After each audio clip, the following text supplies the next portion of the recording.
Well, hello again. It is time for part two of the Mini Sales History Museum mini tour.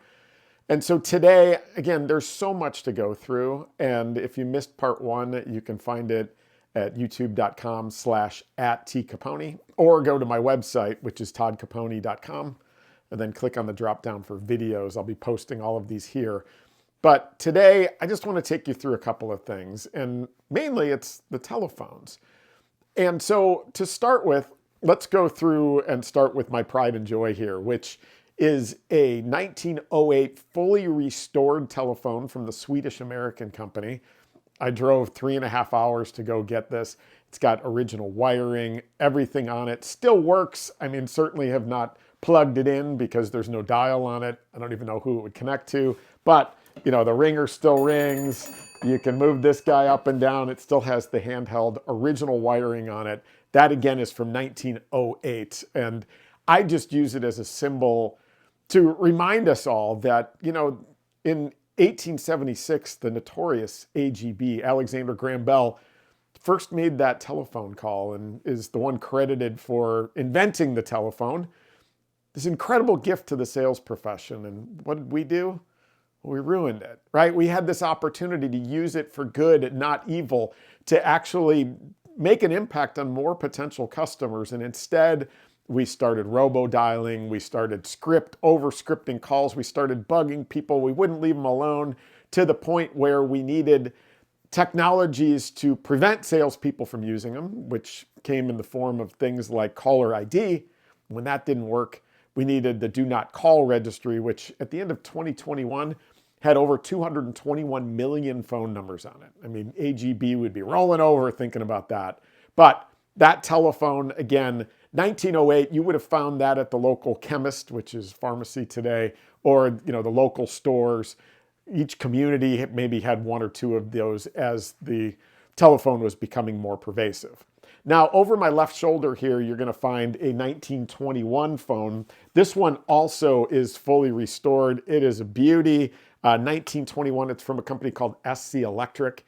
This is the kind of phone that you would start to see in sales offices. So in the 1920s, salespeople still weren't doing much in the way of cold calling. I have found a couple of scripts from 1912, 1914, but for the most part, the telephone was used to make their travels more efficient. So they would do some upfront scheduling to just make sure that they could schedule their path and be as efficient as possible and not spending a lot of time waiting in lobbies in organizations. So that one is from 1921. One other thing that I thought I would take you through that I always get asked about as it relates to my background. There's two pictures here. One of them on top here I was able to get from the Libertyville Munderline Historical Society here in the Chicago area. It is of Arthur Sheldon, his wife, and his entire team. It was from 1908. Arthur Sheldon, as you may remember, I refer to him as the GOAT of sales philosophers, but he was the first one to establish an independent sales training company, and it grew so fast that he was looking to build a sales university and bought a massive plot of land. This picture is from in front of his offices, his whole team. I think it's amazing, and I always like to have it behind me. The one below it here, this is the Salesmanship Club of Chicago. It is a picture from 1917.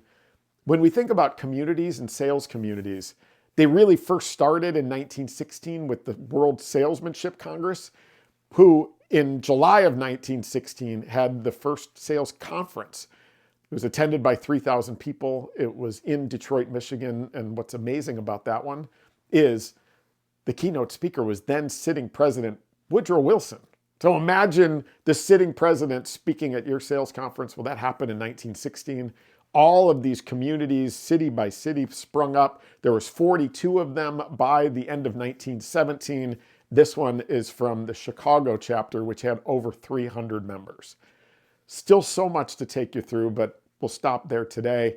Again, you can find out so much more on the Sales History podcast, where I go through a lot of the stories from so much of this stuff. And I do post daily at Sales Historian on Instagram and X. So more to come. Thanks again.